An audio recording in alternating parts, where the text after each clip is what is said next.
Hello everyone, আসসালামু আলাইকুম। কেমন আছেন সবাই? হাজির হয়েছি নতুন একটা লং ভিডিও নিয়ে। তো আজকের ভিডিওটা শুরু করছি আমি রাস্তা থেকে।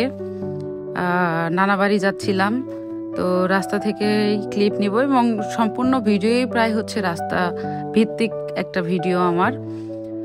কারণ আমি যেখানে থাকি, মানে আমার বাবার বাড়ি যেটা, সেটা হচ্ছে যে গ্রামে না, মোটামুটি বলা চলে আমাদের বাজার প্রপারে বাসা। সো গ্রামের ওই ফিলটা নাই, যেটা আসলে বইয়ের ভাষায় গ্রাম বলে। ওই ফিলটা নেওয়ার জন্যই আমরা মাঝে মাঝে নানাবাড়ি এক্সপ্লোর করি এবং আমি সব সময় খুব এক্সাইটেড থাকি আমার নানাবাড়ির যাওয়ার সময় সেই রাস্তার দুই পাশের হচ্ছে সুন্দর প্রাকৃতিক দৃশ্য নিয়ে।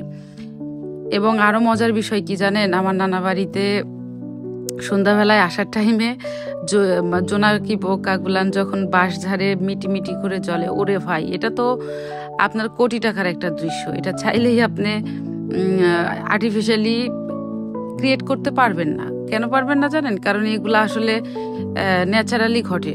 সো এখানে আসলে আপনার ওইভাবে ক্রিয়েট করার কিছু নাই। এই যে আমি কথা বলছি, আপনারা ভিডিওটা দেখছেন, দেখেন তো এত সুন্দর, এত সুন্দর, এত সুন্দর হয় বলেন।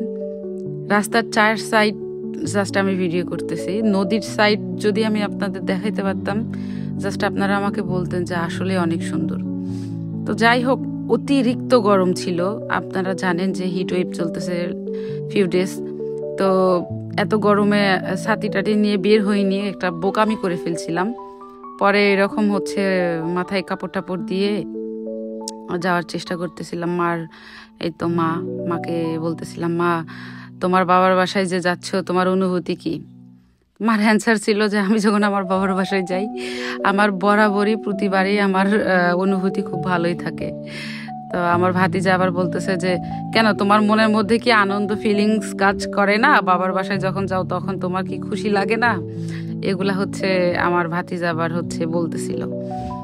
তো আমরা আবার এইগুলা নিয়ে খুব হাসাহাসি করলাম। মাও হাসতেছে। মা বলতেছে যে তুই আমার ভিডিও করতেছিস কেন, আমার ভিডিও করিস না। আমি বলতেছি সমস্যা নাই, তোমার তো মাস্ক পরা আছে। তো এই হচ্ছে অবস্থা। তো আমার নানা বাড়ি যাইতে বেশি সময় লাগে না, সর্বোচ্চ ভ্যান তো আর অত স্পিডে চলে না, ভ্যানে গেলেও মোটামুটি 15-20 মিনিট সময় লেগে যায়। তো রাস্তাটা আসলে পুরাটাই এনজয় করার মতো। দেখেন না, আপনারা ভিডিও দেখলেই বুঝতে পারবেন। একদম বইয়ের ভাষায় যে গ্রাম, ঠিক ওই টাইপের গ্রাম। আমার নানা বাড়িতে কিন্তু কারেন্ট গেল কিছুদিন আগে, এতদিন কারেন্ট ছিল না। আমার মনে হয় যেসব গ্রামে এখনো ইলেকট্রিসিটি যায়নি, সেই সব গ্রামে এখনো অনেক ভালো আছে। এখনো তারা এনজয় করে, এখনো তারা মজা করে, এখনো তারা একসাথে গল্প করে, এখনো তারা ওই মানে যেটা বলে ইন্টারনেট অ্যাডিকশন, সেটা তাদের মাঝে নাই। এটা সত্যি কথা। এরপরে আসছি, আসলে নানা বাড়িতে আসিনি। এই দিন দাওয়াত ছিল আমাদের খালা বাড়িতে। তো আমার নানা বাড়ি আর খালা বাড়ি খুব কাছাকাছি। তো খালা বাড়িতেই দাওয়াত ছিল। খালার মেয়ের বাসায় হচ্ছে ওই ফলের সিজনে আমাদের এদিকে একটা অনুষ্ঠান হয়। বিয়ের প্রথম বছর হচ্ছে ফলের সিজনে সব টাইপের ফল নিয়ে যাইতে হয় মেয়ের বাসায়। সব টাইপের ফল থাকবে, তারপরে হচ্ছে মানে যত খাবারের আইটেম সব নিয়ে যাইতে হয়। আমাদের এই দিকের হচ্ছে এই রিচুয়াল। তো যাই হোক, আমরা আসলে আমার খালাতো বোনের বাসায় যাব। যদিও ও ছোট, আসলে আমার এমন একটা সময় যাচ্ছে যে শুধু ছোট বোনের বিয়ে খাচ্ছি, ছোট বোনের বাসায় দাওয়াত খাচ্ছি। তো ছোট বোনরাও মাঝে মাঝে একটু শরম দেয়, আপু তোমার বাসায় দাওয়াত আমরা কবে খাবো? আর এখানে এই যে হাঁস দেখে আমি একটু ওদের সঙ্গে দুষ্টামি করতেছিলাম, পরে একটা হাঁস পড়ে যায়। ওরে ভাই, আমি যে ভয় পাইছি, ভয়ে চলে আসছি।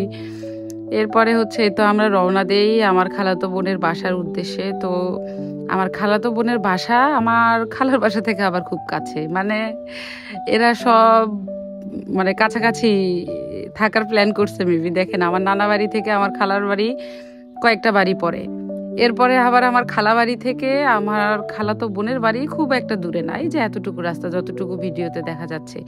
তো এইটা আরও একটা মানে সুন্দর জায়গা, যেটাকে আমি আসলে ক্যাপচার না করে পারিই নাই। আর আমার মনে হইলো যে সব সময় তো আমরা ভিডিও দেখি, যে শহরের কেন্দ্রিক ভিডিও দেখি, এটা দেখি সেটা দেখি, কিন্তু দেখেন তো গ্রামের এই যে সুন্দর দৃশ্যগুলা কি আমাদের চোখে সবসময় ফুটে ওঠে না।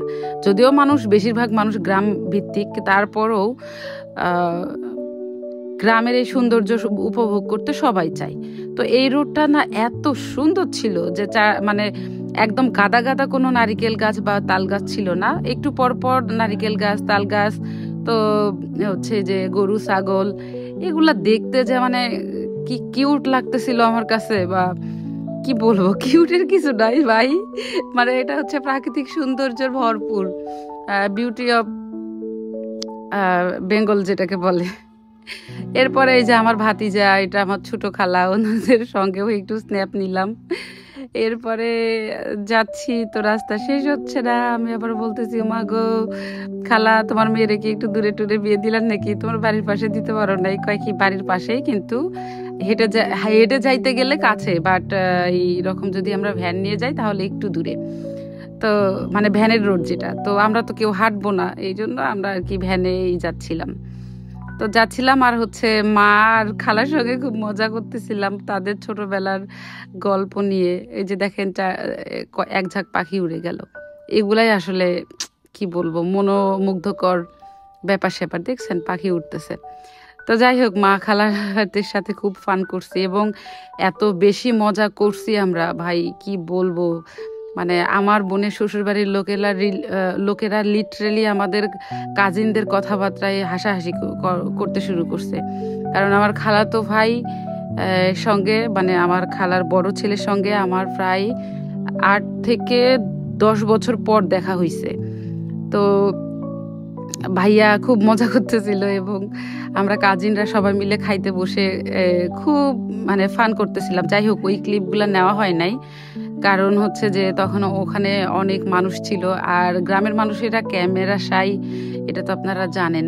তো ওইভাবে আসলে ওখানে ওই জিনিসগুলা ক্যাপচার করা আমার হয় নাই।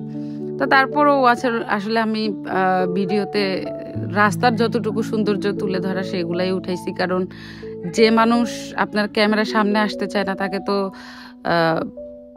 ফোর্সফুলি আনা যায় না, বা গ্রামের মানুষ যেহেতু এগুলো পছন্দ করে না, সেহেতু আমার ওখানে ভিডিও করাটাও বেমানান।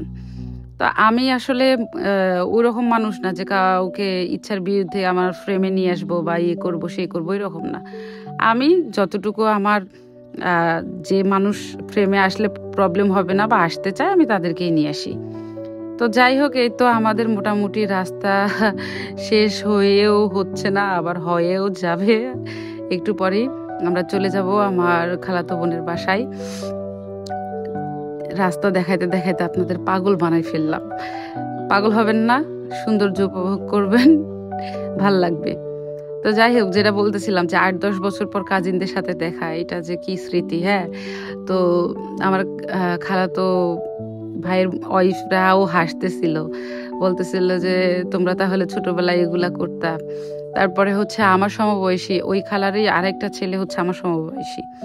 তো আমার ওই কাজিনের সঙ্গে মাঝে মধ্যে দেখা হইলে ওইভাবে কথা হয় না, তো ছোটবেলায় অনেক গল্প উঠাইছে, আমি ছোটবেলায় কিভাবে ওদেরকে ডমিনেট করতাম এগুলা বলতেছিল। তা ওর বইয়েরাও খুব বলতেছিল যে আপা তাহলে ছোটবেলা থেকে খুব দুষ্ট ছিলেন। আমি বললাম হ্যাঁ, আমি তো খুব চঞ্চল ছিলাম ছোটবেলায়। আমার কাজিনদের মধ্যে আমার মানে বাবার ফ্যামিলি, আমার নানার ফ্যামিলি, সবার মধ্যে আমি একটু চঞ্চল বেশিই ছিলাম। তো সবাই যদি শান্ত হয়, 2-1 জন চঞ্চল না হইলে আসলে জমে না। এই যে বলতে বলতে আমরা চলে আসছি আমার খালাতো বোনের বাসার সামনে। এই ক্লিপটা ছিল। তো আমার ভাগনা ভাগ্নি, যেহেতু আমি বুড়ি হয়ে গেছি, সো আমি খালামণি হব, এটা খুব স্বাভাবিক। মাঝখানেরটা আমার ভাতিজা অলরেডি আপনারা জানেন, আর দুই পাশের ওই দুইটা হচ্ছে আমার ভাগনা একটা, ভাগ্নি একটা। হ্যাঁ, তো ওরা আমার খুব ভক্ত, ওরা আমাকে খালামণি খালামণি খালামণি করে পাগল করে দেয়। যখনই ওদের সাথে দেখা হয়, ওরা ঢাকায় থাকে, এখানে আরেকটা দেখেন, এই যে কাপল, ওরা হচ্ছে নদীর পাড়ে শুট করতেছিল। যাই হোক, আমার ওই খালাতো বোনের বাসার পাশেই নদী হচ্ছে করতোয়া নদী, যেটা হচ্ছে দিনাজপুর আর হচ্ছে রংপুরকে সেপারেট করছে। নদীর ওই পাশে রংপুর, নদীর এই পাশে দিনাজপুর। তো এই জায়গাটা অনেক সুন্দর। আমি আরেকটা কখনো আপনাদের অন্য কোনো ভিডিও বা অন্য কোনো ইয়েতে আমি দেখাবো। এই নদীতে আমি আর একদিন যাব, শাড়ি টাড়ি পরে হয়তো ছবি টবি ভিডিও টিডিও নিব। ওই দিন আমি পুরা নদী নৌকা টোকা ঘুরে টুরে আপনাদেরকে দেখাবো। আসলেই অনেক সুন্দর। এটা হচ্ছে আমার এই সেই খালাতো বোনের বাসার সামনের যে বিশাল একটা, কি বলে এটাকে, মাছ মাছ চাষ করা হয়, ঘের। হ্যাঁ, এই ঘেরের সামনে বসেছিলাম, ওর বাসার সঙ্গে এই ঘেরটা। তো ওকে বলতেছিলাম, বা তুই তো খুব সুন্দর, মানে কোটি টাকার ভিউ নিয়ে থাকিস রে, এত সুন্দর, মানে সামনে মাঠ, ধান ক্ষেত, তাল গাছ, তারপরে আবার পুকুরের ঘের, সঙ্গেই বাসা। উফ, কি যে ফিল, কি যে শান্তি। তো হাসতে স্যার বলতেছে যে, আপু তুমি থাকো না তাই তোমার ভালো লাগে, কি আমরা থাকি তো তো আমাদের কাছে এগুলা এত বেশি ভালো লাগে না। এটাই মনে হয় হয় আসলে, যে যেখানে থাকে সে সেখানকার হচ্ছে কদর বা মর্যাদা বোঝে না। এরপরে লাস্টে গিয়ে আমি আমার ভাগনা ভাগ্নিদেরকে বলতেছিলাম, দাঁড়াও তোমাদের ভিডিও টিডিও করি। এই ছিল আমার সারা দিনের ঘোরাঘুরি, সবাইকে নিয়ে হই হুল্লোড় করা। আশা করি সবার ভালো লাগবে। Thank you.